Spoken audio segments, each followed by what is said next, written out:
안녕하세요. 네, 거듭남이란 무엇인가를 함께 나누게 된 18살 박찬희라고 합니다. 저는 거듭남이란 무엇인가라는 책을 함께 나누려고 가져왔습니다. 넘겨주시면 오늘 제가 발표할 것은 간단하게 책 소개와 책 내용, 은혜 받았던 거듭남은 하나님의 주권적인 역사라는 그 챕터와 함께 하나님께서 나를 변화시켜달라는 그런 느낌전과 함께 나누려고 합니다. 거듭남이란 무엇인가라는 책은 여러분들 다 아시다시피 저렇게 생겼어요. 이렇게 생겼습니다. 저는 이거 보면서 나비가 굉장히 인상적이었는데요. 왜냐면 거듭남이라는 것은 일단 나비가 거듭남이라고 생각하지 말고 일단 나비가 되려면 애벌레 이렇게 꾸물꾸물 기어다니면서 점점 좀 자라다가 일정 시기를 거쳐서 번데기가 됐다가 완전 변태라고 하죠. 완전 다른 모습으로 나비가 되잖아요. 그런 것처럼 딱 이 챕터를 봤을 때 우리가 거듭나는 게 번데기에서 나비가 되는 거겠구나라는 것을 읽진 않았지만 뭔가 짐작이 됐어요.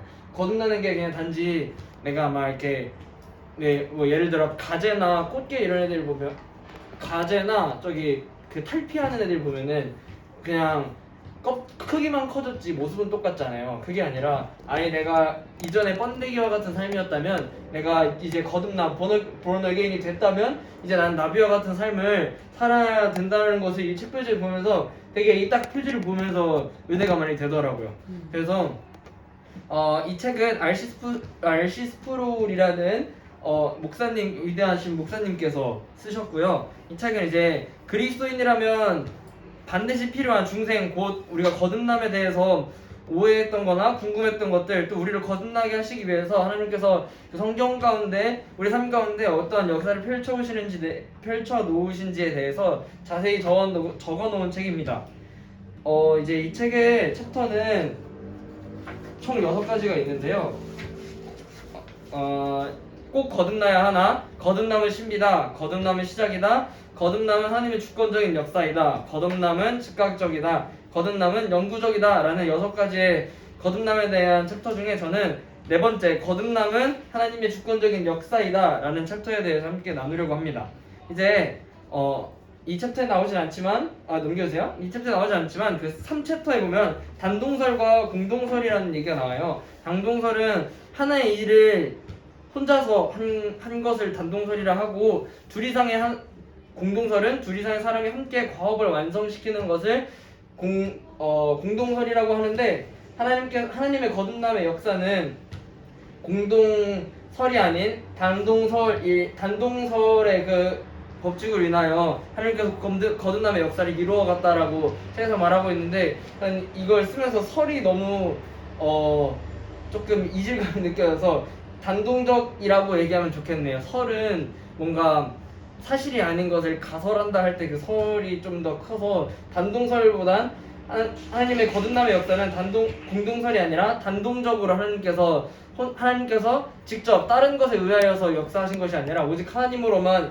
역사하시는 그 거듭남의 역사를 말하고 있어요. 그래서 이 4챕터에 보면 하나님께서 성경에서 중생을 하나님의 주권적으로 이루셨다는 증거로 사울이 바울됨의 역사를 말씀해 주시고 있습니다. 이 안에 보면 이제 소와 그 가시체라는 게 있는데요. 가시체는 이제 마차에 보면 이 당시에 고대 근동의 마차를 보면 그 소를 끌기 위해서 채찍으로 이렇게 소를 쳤다 그래요. 그러면은 소도 신경질 나면 어떻게 해요? 뒷발질 이렇게 차잖아요. 근데 여러분 소 보신 적 있으세요? 실제로? 소가 그냥 굉장히 커요. 좀 많이 커요. 그리고 키로 단위도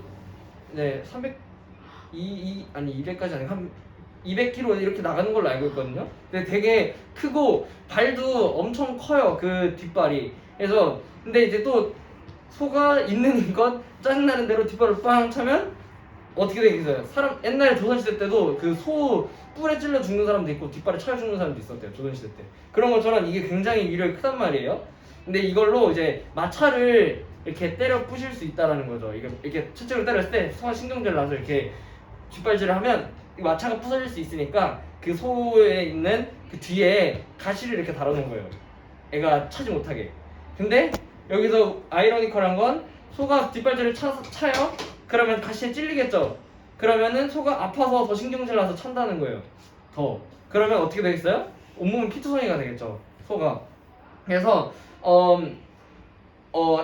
알시스프롤 목사님께서는 사울이 바울됨의 역사를 얘기할 때 이 소와 가시체의 예를 들어서 말씀을 하시는 거예요. 그래서 예수님께서 사울이 정말 그 당시에 그 로마 시대에서 로마 시민권자로 일단 태어났고 그 당시에 정말 이름 높은 학자 밑에서 엘리트로 자라온 그 로마 땅 가운데 엘리트 중에 엘리트라고 소문이 날 만큼, 그래서 만약 사울이 바울이 되지 않았다면 로마 역사에서 우리가 역사책에서 사울을 볼 수 있었을 거라고 얘기할 만큼 굉장히 유명하고 지위가 높은 사람이었는데, 그 사람이 다메섹으로 이제 오늘날 따지면 영장을 들고 그 사람들 이제 잡으러 이제 말을 타고 달려가게 되죠.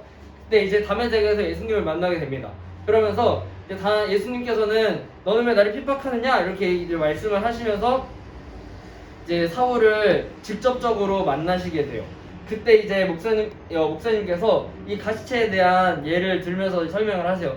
왜냐면 사울은 그게 자기가 한 행동이 옳은 거라고 생각하고 지금까지 해왔거든요. 스데반 때부터 자기가 그 율법을 배웠을 때부터 스데반이 죽는 것을 내 눈앞에서 보고 그 바울 되기 직전까지 그것이 내가 하나님을 위해서 내가 하는 거라고 생각을 하면서 살아왔거든요. 자기의 주관적인 생각과 자기가 지금까지 배워왔던 것들을 토대로. 그래서 자기는 옳다고 계속 이렇게 막 하는데 이것이 자기를 하나님을 위한 것이 아니라 오히려 가시체에 자기 뒷발을 이렇게 갖다 박고 온몸을 갖다 박는 그렇게 돼버리는 거죠. 근데 이제 하나님께서 여기서 너를 왜 나를 핍박하느냐 하고 말씀을 하시고 나는 내 핍박하는 예수를 하셨을 때 하나님께서는 그 사울에게 아무런 것도 행하시지 않으시고, 그러니까 아무런 도구나 이런 것들을 사용하시지 않으시고 오직 하나님께서 직접 사울을 대면해서 만나셔서 그 사울을 구원하신다는 거예요. 그래서 그 다음에 이제 사울이 예수님을 만나고 나서 눈이 가려지게 되잖아요. 눈이 가려지고 아나니아라는 신실한 하나님의 사람을 만나게 돼서 그때부터 이제 사울이 바울 되고 그때부터 완전 그 바울의 인생이 송두리째 변하게 되면서 그 거듭난 삶을 살아가게 되는 거예요. 그 중생의 삶을, 성화의 삶을 살아나게 되면서 이 땅 가운데 소아시아 땅 가운데 복음을 전하게 되고 신약 성경에 한 획을 그은 엄청난 하나님의 사람이 된다는 것이죠. 근데 이렇게 일어난 중생이 하나님의 전능하신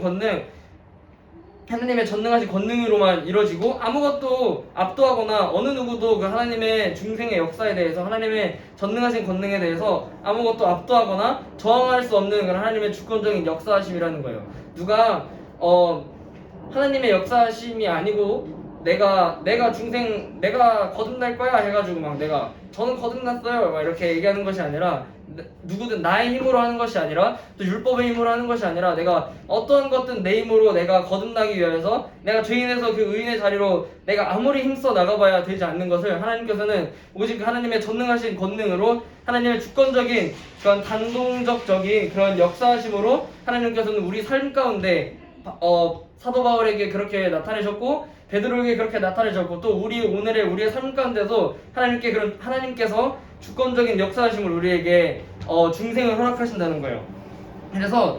그리고 이제 그 피조물들을 중생하는 것을 넘어서 그 우리의 삶을 송두리째 바꾸시고 우리를 구속하신다는 것이에요. 그래서 우리의 삶 너무 멀리 가지 말고 우리의 삶을 뒤돌아봐도 그렇지 않습니까? 우리가 예수님 만나기 전에, 즉 우리가 거듭나기 전에 예수님의 복음을 알기 전에 우리가 얼마나 하나님 마음에 못질하면서 살았는지 몰라요. 개차원으로 살았을 수도 있고 여러분들의 삶을 잘 모르지만 하나님이 보시기에 얼마나 하나님께서 보시기에 마음 아프게 살았는지 모릅니다. 제 삶만 봐도 그래요. 저는 되게 율법주의적으로 살았거든요. 마치 사도 바울처럼.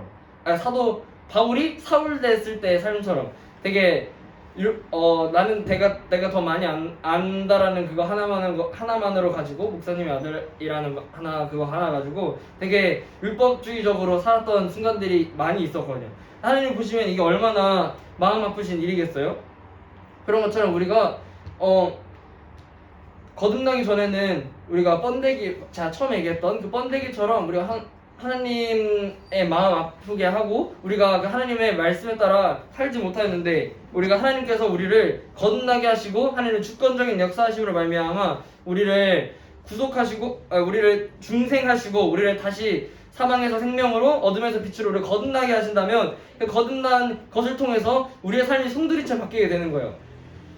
그래서 상상하지도 못했던 학교를 그만두고 더 하나님의 말씀을 배우고 하나님을 따르기 위해서 이 자리 가운데 있고요. 이렇게 매 순간순간마다 전에는 내가 원하는 선택을 했더라면 내 기준에 내가 이렇게 다 따져가지고 내가 봤을 때 합리적인 것을 선택했다면 이제 그것이 아니라 하나님께서 나는 이제 내 거보다 하나님 것을 선택할 수 있도록 우리의 삶을 더욱더 변화시키시고 우리를 그 구원 역사 안에 우리를 구속하신다는 것을 이 책에서 사울이 바울되고 그 사울의 회심에 대해 회심을 예로 들면서 말씀을 해주고 있어요. 그래서 이제 넘어가 보면 저는 이제 이 책을 여러분들은 이제 이 책을 읽으신 분들도 있고 안 읽으신 분들도 있지만 만약 안 읽으셨다면 이 책을 꼭 읽어보셨으면 좋겠습니다. 왜냐면 저는 모태신앙이고 믿음을 가정 안에서 자라왔다 보면 이 중생이라는 것이 거듭난다는 것이 그냥 너무 가볍게 느껴지는 순간들이 참 많아요. 왜냐면 귀에 닦지 않도록 듣거든요.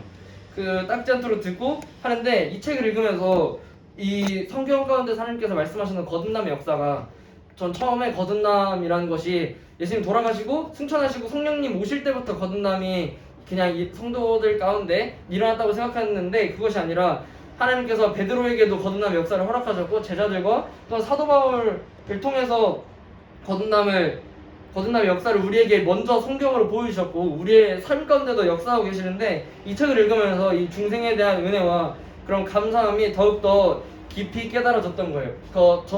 깨달아졌던 것 같아요.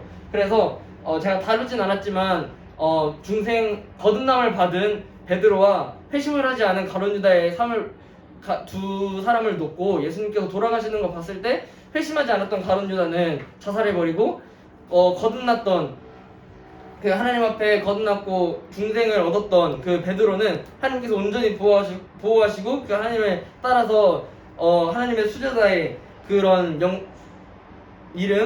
수제자로 정말 하나님의 영광을 위해서 사는 그런 모습을 보게 됐을 이런 모습을 봐가면서 지금까지 놓쳤던 그 중생의 하나님의 거듭남의 역사들을 이 책을 통해서 성경에서 말씀하시는 것을 보았을 때 되게 마음 가운데 그 하나님의 거듭남의 역사들이 되게 확 와닿았고 우리가 또한 하나님께서 공동적으로 역사하신 것이 아니라 단독적으로 우리 삶에 역사하신 우리에게 그 중생을 역사하신 것이 너무 감사하게 다가오고 준비하는 내내 읽고 쓰는 그 순간 내내 너무 은혜가 되었고 감사하게 다가와서 되게 이 책을 읽으면서 감사했던 순간이었습니다. 지금까지 발표를 들어주셔서 감사합니다.